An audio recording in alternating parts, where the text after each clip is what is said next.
देश का वो कौन गुंडा है, वो कौन गुंडों का सरदार है जिसको देश के सारे गुंडे रिपोर्ट करते हैं। राजीव कुमार जी जो मुख्य चुनाव आयुक्त हैं, वो इस महीने के अंत में रिटायर हो रहे हैं।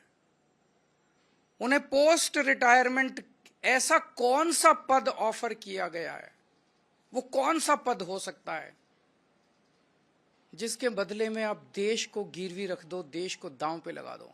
मेरी हाथ जोड़ के राजीव कुमार जी से विनती है, आप अपनी ड्यूटी कीजिए, पद की लालसा छोड़ दीजिए, पद का लालच छोड़ दीजिए। 3-4 साल और नौकरी कर लेंगे। खुलेआम जनता को धमकी दी जा रही है कि बीजेपी में आ जाओ, नहीं तो ये कर देंगे, वो कर देंगे।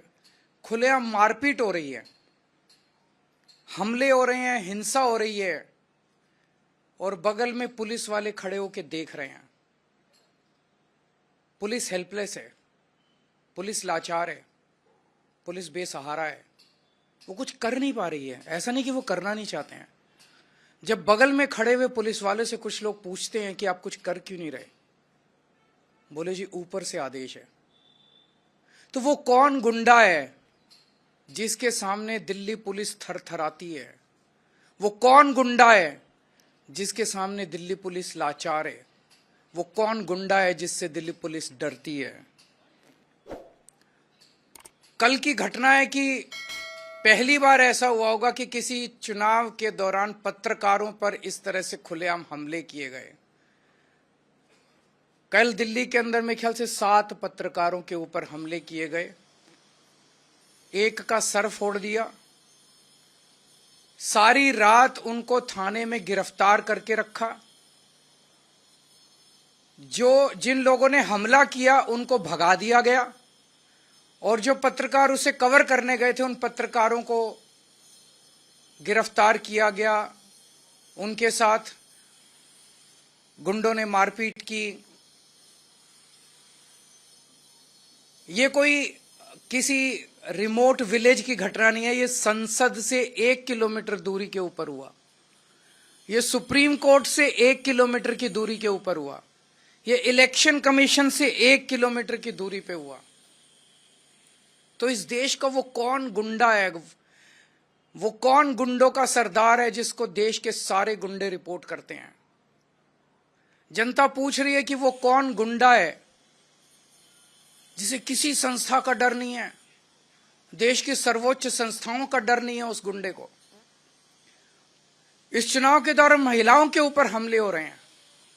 इस चुनाव के दौरान महिलाओं को नहीं बख्शा जा रहा। महिला कार्यकर्ता जो डोर टू डोर जा रही हैं उनके ऊपर हमले हो रहे हैं। तो लोग पूछ रहे हैं कि वो कौन गुंडा है जिससे सारे देश के गुंडे ऑर्डर लेते हैं, जिसके आदेश का पालन करते हैं। पिछले 3-4 दिन से हम देख रहे हैं कि गाड़ियों के ऊपर हमले किए गए, गाड़ियां तोड़ दी गई आम आदमी पार्टी की,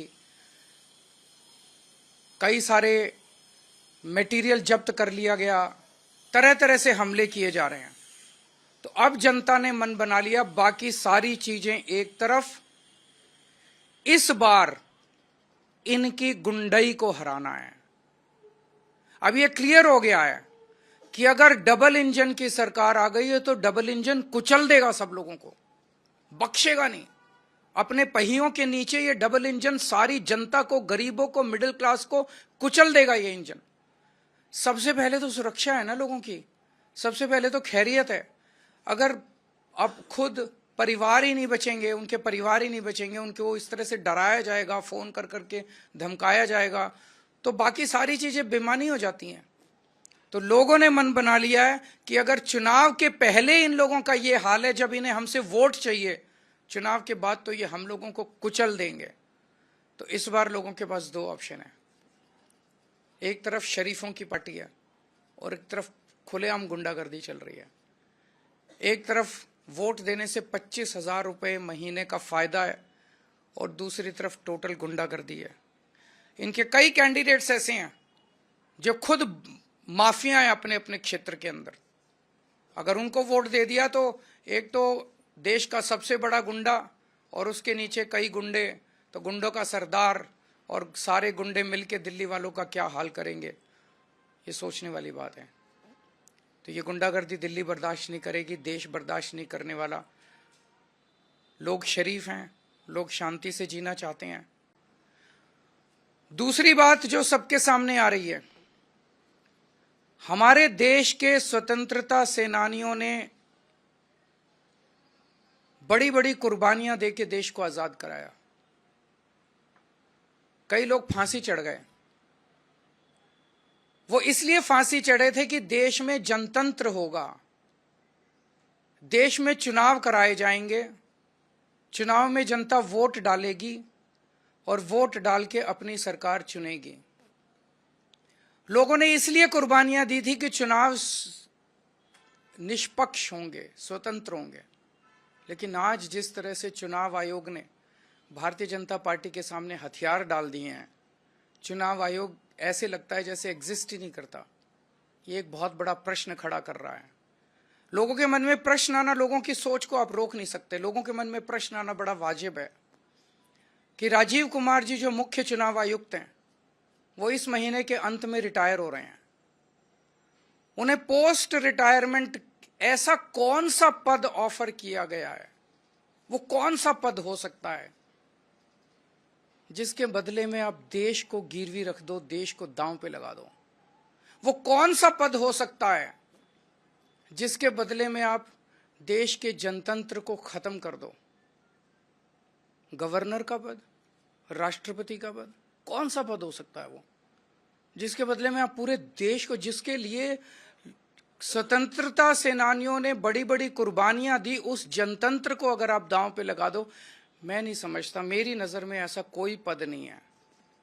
मेरी हाथ जोड़ के राजीव कुमार जी से विनती है, आप अपनी ड्यूटी कीजिए, पद की लालसा छोड़ दीजिए, पद का लालच छोड़ दीजिए। 3-4 साल और नौकरी कर लेंगे।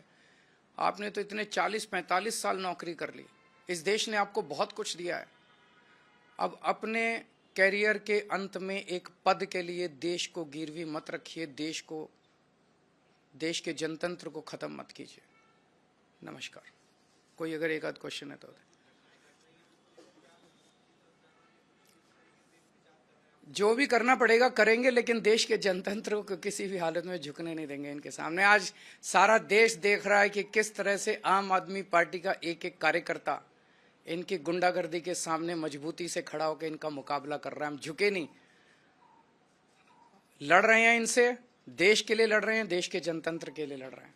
चुनाव आयोग ने जो जवाब दिया था सोशल मीडिया पर, बयान भी जारी किया कि आप लोगों ने शिकायत दी है, किसी तरह की लिखित शिकायत? वहां पे बगल में पुलिस वाले खड़े हैं, तो क्या मेरे को आईपीसी की बीएनएस की कोई धारा दिखा दीजिए जिसमें ये लिखा हो कि अगर पुलिस वाला वहां खड़ा है और उसके सामने कत्ल हो रहा है तो जब तक उसको लिखित शिकायत नहीं दी जाएगी वो कत्ल को रोकेगा नहीं।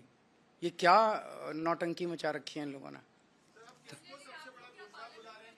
मैं देश पूछ रहा है कि देश का सबसे बड़ा गुंडा कौन है, देश पूछ रहा है।